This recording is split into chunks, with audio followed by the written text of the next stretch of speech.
Good evening, everybody, and welcome to, well, let's see. It is three chicks tonight, three chicks Yes. and a wonderful guest. Yes. So, Absolutely, three chicks. three chicks Woohoo! and Marvin. How are you, Mr. Marvin?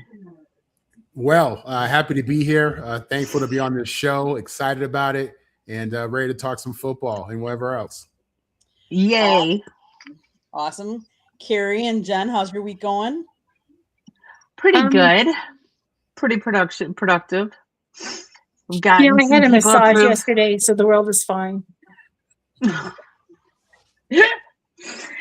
And I've been getting people approved for things at Super Bowl week, so yay. And as you know, we have Miss Dawn L. Richardson. Everybody be checking us out because she's repping us at Radio Row this week. She's actually covering the Pro Bowl right now.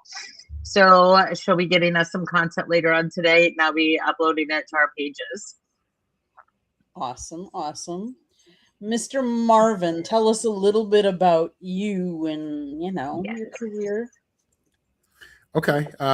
So obviously I started out playing football. I was a high school football player in the San Fernando Valley, LA, California. Did well at Birmingham High School. From there, went on to USC, where I was fortunate enough to play with John Robinson, head coach for 3 years, legendary head coach, Paul Hackett for a year. Played between Carson Palmer and Keyshawn Johnson. Keyshawn was a senior my freshman year. Carson was a freshman my senior year. We won the Rose Bowl there. And from USC, I was able to become a free agent with Mike Ditka and the New Orleans Saints. This was in 1999. This is a year where he traded all the draft picks for Ricky Williams. He brought on a bunch of free agents. I was fortunate enough to be one of the guys that made the squad. And from there, was traded to Green Bay, spent a little time with Brett. That was cool. And from there, went on to go to law school. Didn't finish. Ended up working in sales and marketing for years. Had my own company. And I'm now looking to get out of that and get into full-time media. I have a beautiful wife, 2 children, and excited about them and their futures as well. And you have a little bit of lineage. You want to share that with? Because I personally thought it was pretty neat to hear your lineage. Maybe others you'd like to share with others. Got you. So, yeah, I'm Marvin Powell III. I'm the son of Marvin Powell Jr. My father was a 2-time All-American at USC. He was an offensive tackle. He was the number 4 draft pick in 1977 to the New York Jets. He went on to 5 Pro Bowls, 4 All-Pros. He was team MVP, and he's also in the College Football Hall of Fame. This past year, he was on the senior list for the Pro Football Hall of Fame, but he missed out at the 30. I think at the cut at 32. I think. But yeah, he was a phenomenal player for the Jets for 9 years, and then for 2 years with Tampa Bay Buccaneers. He was also the president of the Players Union, the NFLPA, and led the players into the strike in 1987, which ultimately helped them get benefits as well as free agency. Right. He and Charlie Young really helped lead that free agency and getting it back to the players. And then they were shortchanged. But then they outmaneuvered the outmaneuver, got it back to the players again for a final straw, which is awesome. I love that they did that. Totally remember 1987 and the strike. Sad for this chick. Right. But happy for the players. So I mean, there's But yes, I remember that year. I think that's the year my dad really made sure I knew how to play. I felt bad. I was a kid during the strike. My dad was the president, and he caught me watching scab football. He walked into my room, and he was brokenhearted that the players were on strike, so they had the replacements in there. And you don't want them. You don't want to watch the game because you want the ratings to go down to force the owners to give in into the strike. But I couldn't help myself. I had to watch my Jets. Even though I didn't know any of the players. One of the players, there was a bunch of old guys and guys who should have been there. But I was hooked, man. He laughed. It's all good. So I have a question for you, because as we established prior to going live, huge Panthers fan. So you started playing for the Saints in 99, correct? Mm-hmm. So did you cross paths with Sam Mills? Sam Mills, I want to say that I've met Sam that I met Sam around that time, but not as a player. Really, I didn't play against him though. No. Right. Yeah, he was. I think he was more segueing into coaching at that point with the Panthers. At that point, I may be wrong on that year. And I that's know probably he was with the Panthers. But that's probably when I saw him because we played the Panthers twice. We beat them Right. out of the gate for the first game. And so I'm just saying we beat them. We won that game. It's all right. We swept all the. We still then we lost 8 straight, so don't worry about it. Yeah, I'm certain that I ran to Sam Mills on the field at some point between one of those 2 games, but never played against him. He's an all-time great player. Yeah, and I was just wondering because I know like his history was he was with the Saints for a hot minute as well before he came to the Panthers. He was with some other teams too, but yeah. So sorry, I was just. He was with the Saints from 86 to 94. Yeah. Okay, thank you. Okay, yeah. I can't remember when, so thank you. Jenny, I'll tell you what, I did spend some time in 1999. We had 4 different starting quarterbacks, and your guy, Jake Delhomme, was with the Saints. Yes. Yeah, Jake. So I spent the year with Jake. Awesome kid, super genuine. He's exactly what you see on TV. Good old country boy. But yeah, I was really happy for him to see him go on and lead you guys to an NFC championship and a Super Bowl run. Yeah, he was and doesn't he still owns a place in Louisiana, a big old farm in Louisiana, but he still comes up and does a lot of work with the Panthers organization. And he was inducted into our Hall of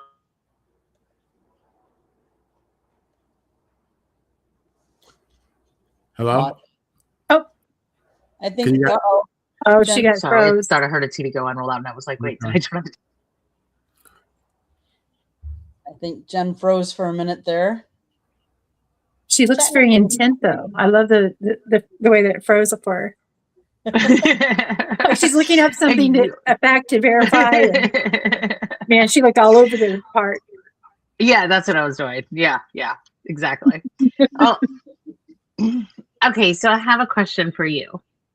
What do you think of the trajectory that we've seen Sam Darnold in? Coming from the Jets, quarterback purgatory, to the Carolina Panthers, purgatory part 2 under Matt Toole, going like then Steve Wilkes resurrecting his career and taking him with him to San Francisco, and then like from there the Vikings, and now in Seattle, and on a Super Bowl run.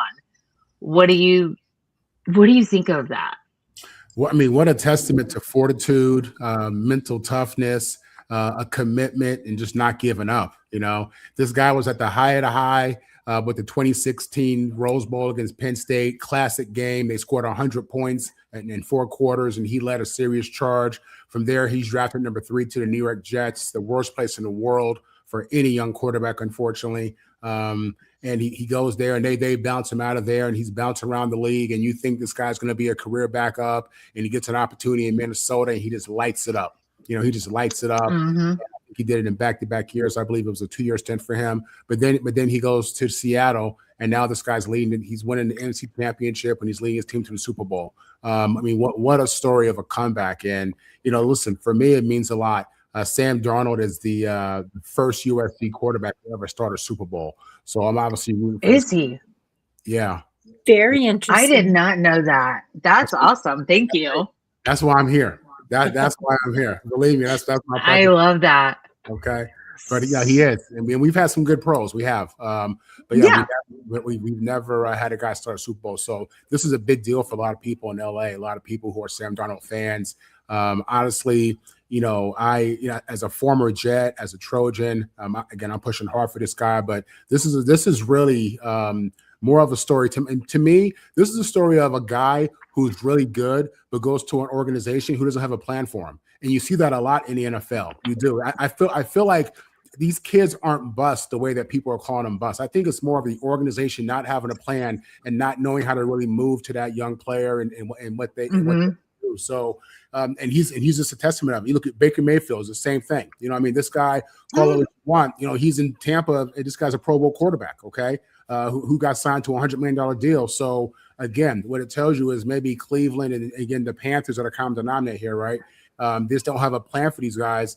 Now with Bryce, you see something different, but yeah, with Sam, man, this is a great comeback story, and I hope he gets a huge contract. I hope these organizations do a better job of prepping for their number one picks and their top picks, and I hope that we can get back to real quarterback development and not bouncing the kid because he's not like Pat Mahomes or Lamar Jackson, who in year 2 and 3 were already Super Bowl MVP and league MVP. That's not everybody. Those guys are special. Those guys are different. We have to get back to the idea of developing these quarterbacks. So this shows you honestly the failure of coaching in many areas, but it shows you the strength of and the real talent of this kid. So I'm proud of him. I'm looking forward to seeing this game.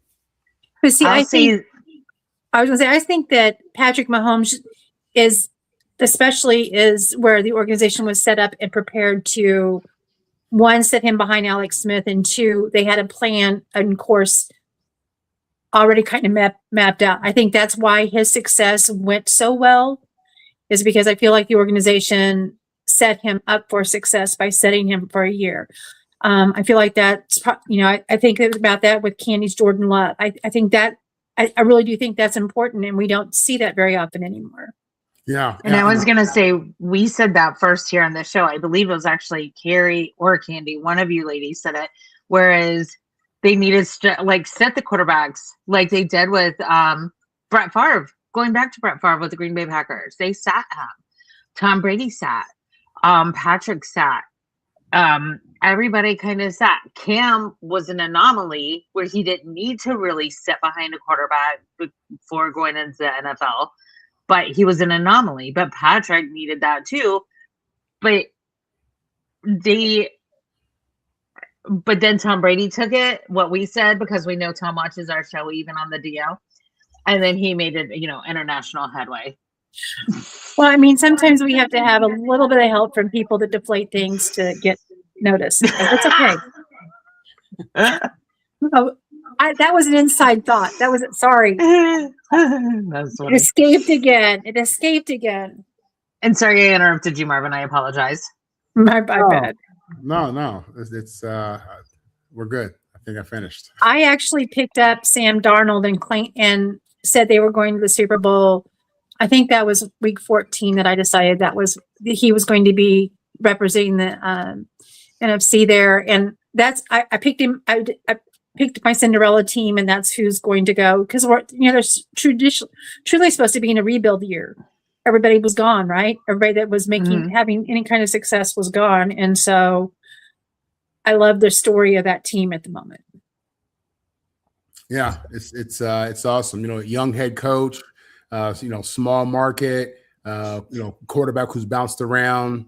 You got to love that, man. Again, I think up there they have team culture. They have real culture up there, real fan base, solid fan base. That matters. The energy of that 12th man is a very real thing, I believe. And, I think when you're aligned from owner to GM to head coach to quarterback, it's just a winning situation, man. When everybody's thinking team and you're dealing with leadership at a great level of leadership at every level, it's a good deal. You look at the Chiefs in the same situation as you mentioned. So, I think the bigger thing here, like I said, is just, Lamar Jackson, Pat Mahomes, these guys just coming on so fast. And you see Pat Mahomes go to 7 straight AFC championship games, and Lamar, is winning MVPs early in his career. That becomes the standard or the expectation. And when a guy isn't giving you that, it's his fault. It's the quarterback's fault. You got to change the quarterback. So now this guy's out of town, and even Kirk Cousins is a guy who I think, when his situation is a little bit different, but he's had success, pretty much everywhere he's been to some degree. But no, this is a great story. This is a great Super Bowl run, and I'm looking for them to finish this off against a very good Patriots team, a very well coached Patriots team. But as a Jet fan, as a guy who is in the AFC East with this team, I have no love for them or anything Boston. Period. Well, okay, I do like Vrabel, and I do like Drake May, and I can't. That might be the total extent of the people that I really do like on that team. I enjoy watching others play, but it is not in my DNA to root for anybody in AFC but my team. What about the Denver Broncos? Who? The Ponies? No, my little ponies do not get my ring.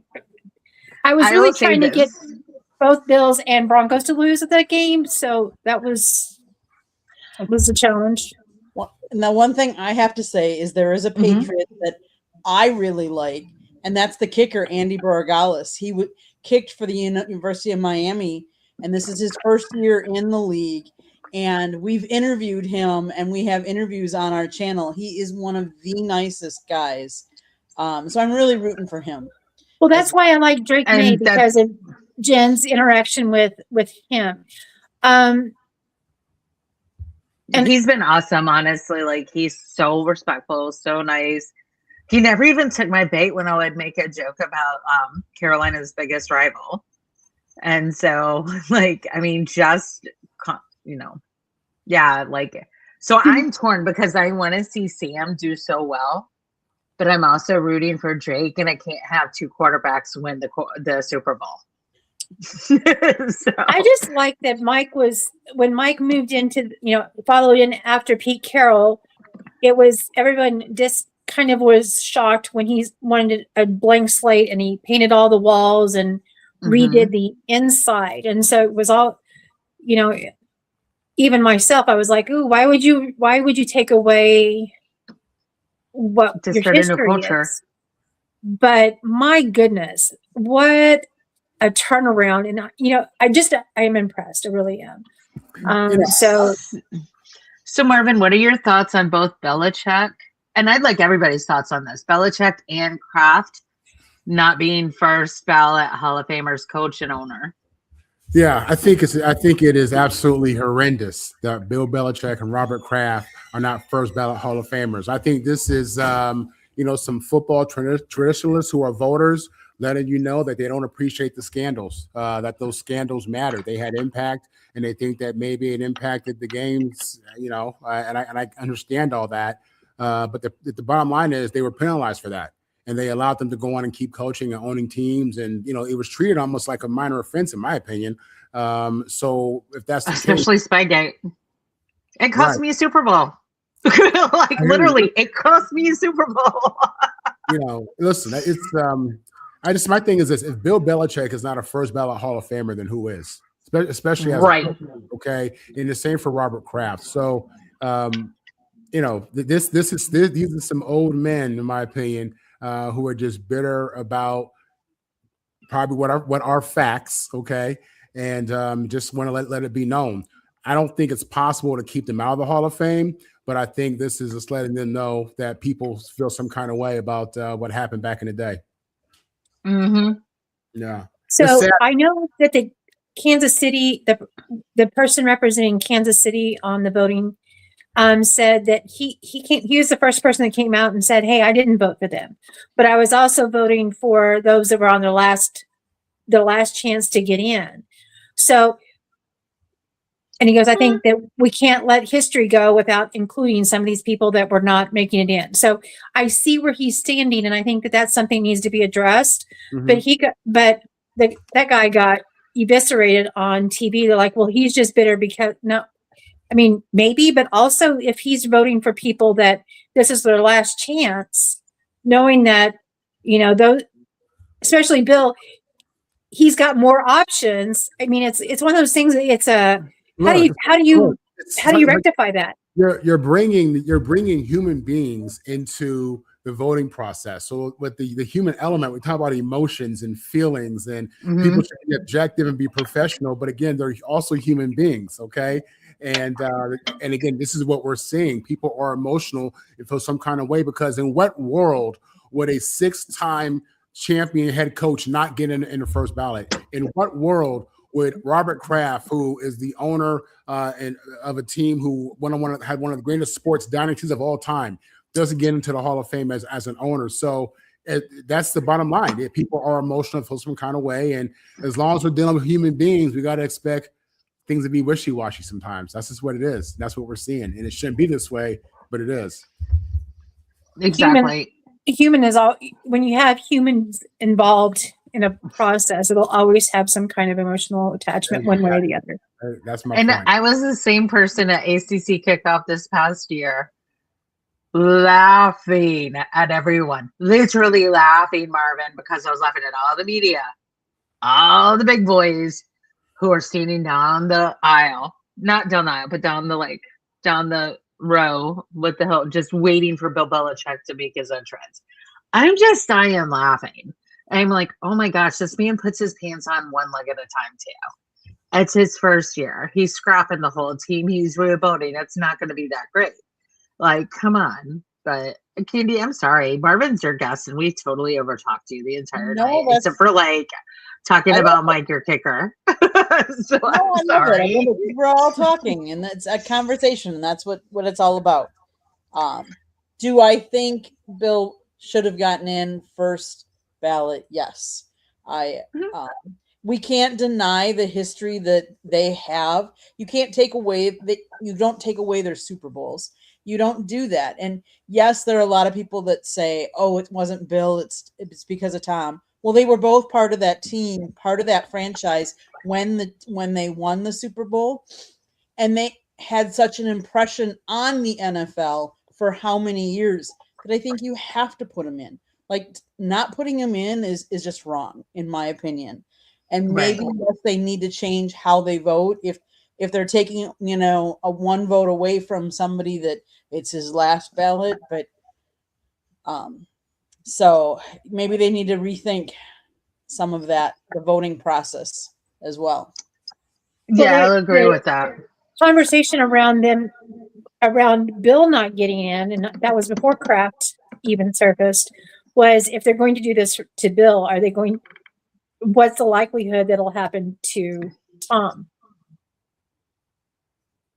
I think that's a little bit different. But here, I'm going to say it. They penalized Tom for Spygate with Deflategate. Tom deserves to be in there, but he also deserves to help to carry the weight of what Bill and Kraft are facing as well. So, how does that balance out?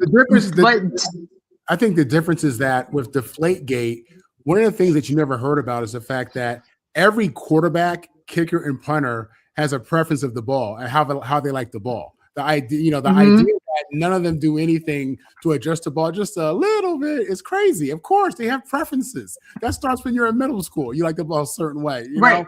So I think Deflategate was a little overblown. Spygate's a different situation. Tom, you don't think that the player has anything to do with the Spygate. Deflategate maybe so. And, I think that's judged differently. And I think considering what Tom did in Tampa, again, you look at that just differently. Tom, without question, is a first ballot Hall of Famer. So my point is that Tom paid the penalty for Spygate with Deflategate, in my opinion. So I don't think that should be held against him when it comes to Hall of Fame. And yes, because he did go and do it in Tampa Bay. Now, he was also the unofficial head coach of the Bucs too, and general manager. And they played in the home stadium, and they were there all week. They were in their home territory, and the Chiefs got there 2 days before. There's lots of things. The Chiefs showed up and pooped the bed, and that's we had our own little fiasco happening in Kansas City at the same time. So that whole weekend was snake bit, but for the Kansas City side, but. Anyway, I'm not a fan of Tom. If you had not picked up on that, Marvin, he likes himself enough to cover my lack of liking him. So it's all good. He covers my part for me. Carrie, the biggest issue you guys had in that game is that you guys lost both of your starting tackles. Absolutely. We were on third and fourth, fifth string. Man, the minute that I heard that your second tackle was out, I was like, it's a wrap. They're done. Yeah. You can't play against and one of your coaches. Yeah, the week before. Yeah, but no, that was the Friday before they boarded and went to. Yeah, that was Thursday night before they boarded Friday. Yep, sure was. Mm-hmm. Yep. But Brady should be first ballot, no doubt. Mm-hmm. Come on. I listen. Honestly, again, Carrie, I'm a Jet fan, but I have to be objective. This dude is real. Okay, I said earlier with my green face and trying not to throw up, he definitely belongs in there. But that did bring up it was an interesting thought process that I was watching unravel on TV when they were saying, well, if this has happened to Bill, does it happen to Tom too? Because they were both on the same team, the same reasons. And I'm like, first of all, I do think Tom knew about Spygate. But I do get sick of hearing that everybody cheats. Because first of all, I was like, and it makes me mad too, especially when my father will say it, because he was a very strong athlete of his own. However, because I'm like, Dad, that's not how you raised me as an athlete. You raised me with the utmost integrity. So I get upset when I hear that, because I'm like, no. It's okay. The Chiefs have bought the reps this year. Our check bounce is all. I'm sorry. I expect the Chiefs to be wrapped up in Spygate soon. My pocketbook was really well gouged during our dominance. So, I had to save up a little bit of money, and we'll be back. So Marvin, yeah. Twofold question for you. Mm-hmm. What was your favorite play that you created on the field in college and in the NFL? Or your most memorable? Yeah, definitely. Probably my first and only touchdown. It was my sophomore season. We were playing at Illinois, and I had a 13-yard touchdown play that ABC used as part of their promo for like the next 3 or 4 years. So I thought that was cool. So every time you watch football in college, on ABC college football, you saw my touchdown. So I thought that was pretty cool. And then in the NFL, probably my first play ever was at Giant Stadium, which was great because it was the same stadium my dad played in. I was on the practice squad for the first 6 weeks because I went into the season with a cast on my arm. And then in the first game I was activated was against the New York Giants. So it was cool playing in the same stadium as my dad. And then my first play, they gave me the ball up the middle and for a 1-yard gain, which was my entire career rushing total. That 1 yard, one carry for 1 yard, but it's more than Marfar Jr. Nevertheless, probably that. But listen, I like to say that I had a pretty nice game against the 49ers when they came down my rookie season. Ken Norton Jr., former Dallas Cowboy middle linebacker, was their middle linebacker, and I watched him as a kid, and we went at it pretty good that whole game. So that was pretty special to me as well. But yeah, but yeah, a lot of moments that I was able to capture really from a brief career. Yeah, I love that, and that's always one of my favorite questions to ask everybody who's played, because you always have that moment. Just as an athlete, you have that moment. Yeah, definitely. At USC, when I was there, we didn't win as many games as I would want to, but I played with some really good football players, with some legends. For me, playing at SC probably meant more than playing in the NFL, as crazy as that is, but it meant so much to me to be a Trojan, and playing in the rivalries against UCLA and Notre Dame were great. A lot of very special moments, just, big games, a lot of great players. And then in the NFL, I had an opportunity to play with some amazing players, amazing talent, amazing personalities, legendary coaches led by Mike Ditka. And, just really thankful for my time in that football world. And now just so happy to talk about it, especially with you ladies.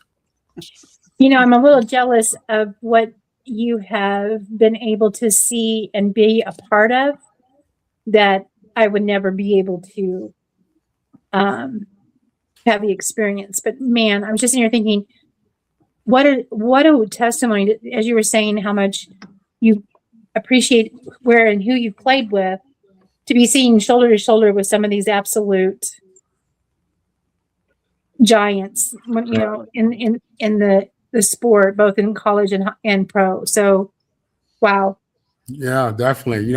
Listen, I was a kid watching Deion Sanders, and then I was playing against him. I was a kid watching Dan Marino, and I was playing against him. So these are like really crazy moments when you go out there and you play against some of your idols, your childhood idols for real. When that ball snap, there's no love, believe me, but it's still a surreal moment to see legends that I was watching when I was in the 5th grade, watching these dudes playing NFL, and now we out here together. Wild. So Dan Marino and Frank Reich were the first 2 quarterbacks I ever saw play live. Right. And my dad, because my dad's been a season ticket holder and a PSL holder for the Carolina Panthers since inception. Right. And Okay. my first game was 96. Frank was our starting quarterback in 95, but he was starting that game against the Dolphins for whatever reason when I was playing, my first game that I went to. And my dad looked at me, and I'd come home from college just to go to the game with dad, and he looked at me, he was like, just look, you don't even see the ball leave Dan's hands. Yeah. That's real. And I remember that so vividly, just how awesome. And my dad's not one to get awestruck, but just how awestruck he was by that. And I was like, okay, we need to see if we can't get him on the show. Yeah. Definitely. Marvin, we're going to let you pull your strings for us, okay? We'll see what we could do. I'll see if I can reach him through the PA. But listen, Marino, my dad played against Marino, and I played against Marino. So that was, that's weird. epic. That's a weird situation, right? But I loved it though. So, but Marino was the man. He was the man. Yeah. Oh, I have a buddy I think you would love to meet and talk to. His name's Terry Spain. He's in Florida, and I think you would love to I'll see if I can hook you guys up to chat. Let's do So it. I hate to be the one that points out the time, but you two probably have another show. Well, we do know that Candy and Marvin have. Candy, can you tell as our happy ending here a little bit about your weekend? I know we're not going to be able to give enough time, but share with our audience what you got to do this last week, because that's pretty special itself. So this last week we got to go to the Senior Bowl, and for people that don't know what the Senior Bowl is the seniors in college that are looking to get into the draft and are doing really well get an invitation, and it's the first invite that goes out before the draft. So it's the Senior Bowl, it's the East West Shrine Bowl, it's the NFL Combine, it's Pro Day, and then it's Draft Day. And so these are all seniors that are trying to get drafted and get on an NFL roster. It was a great week. They had practices Tuesday, Wednesday, Thursday. After each team practices. So they split all the college seniors into two teams. And after each practice, there was 10 minutes of media day. So the media ran down onto the field and could talk to as many players as they could get in that 10-minute. And they literally were shooing you off the field after that 10 minutes. So we got a bunch of little interviews. It was great. It was cool to see all these different seniors from all different schools and, backgrounds. There was a USC Trojan there. There was a guy from Wisconsin. There was James Madison, North Dakota State, just a whole bunch of different. And then they actually play a game on Saturday. I will say the one thing that I feel really bad for is there was a Penn State player that in practice actually broke his foot. Oh no. I can't imagine what that means for him and trying to get into the NFL now and stuff like that. So I feel really bad for him, but it was a really awesome experience. We got to meet some great people. We got to talk to a longtime writer. We talked to a broadcaster that does sports broadcasting. He's graduated out of Penn State, now is in Yuma, Arizona, and he's been a sportscaster for 1 year. We got to talk to him. And so if you want to go over to the South Florida Tribune YouTube, there's a bunch of those videos up there. So it was really great. It was cool. I think it's going to be an annual event on our list. It was that neat. Awesome. I mean, part of it is you cover the NFL and you don't get the same kind of coverage. You don't get the same, you can't talk to the players, whereas we were down on the field and then they had a media day. And I'll even say this, there's an interview up on the site where I actually asked a couple of questions and Scott. So it's not just my husband all the time.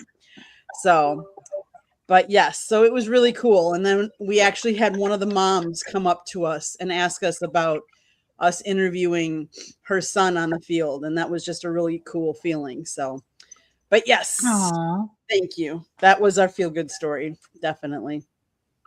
Could Bad have been for you. Warmer, but everybody had the Arctic blast. So yes, it's it's so cool coming here. back, and I really would like for someone to come take it away again. I've had my Does- trial of snow, and I'm okay for the year, and we can move on to spring. Yeah, I y'all gotcha. quit complaining. I'm happy we have snow. Well, I'll be sure to send mine to you very quickly. Okay. I can tell you it's 62 degrees here now, so I'm not going to complain. My toes are cold. I'm sitting here with shoes and socks on, and my toes are cold. That's why I don't like winter. So Marvin, how can people find you? How can they? Yeah, I'm Marvin Powell III on the internet, social media. Handle is Marvin on the mic. You can catch me 5 days a week with the South Florida Tribune. You can catch me twice a week with Locked On USC. Awesome. Love it. Well, we Well, want Marvin, please come back on. We Yes. would love to have you back. Okay, we could definitely. We got work more that to pick. We got more questions for you. We're always inquisitive. So, out. We could work it out. all right.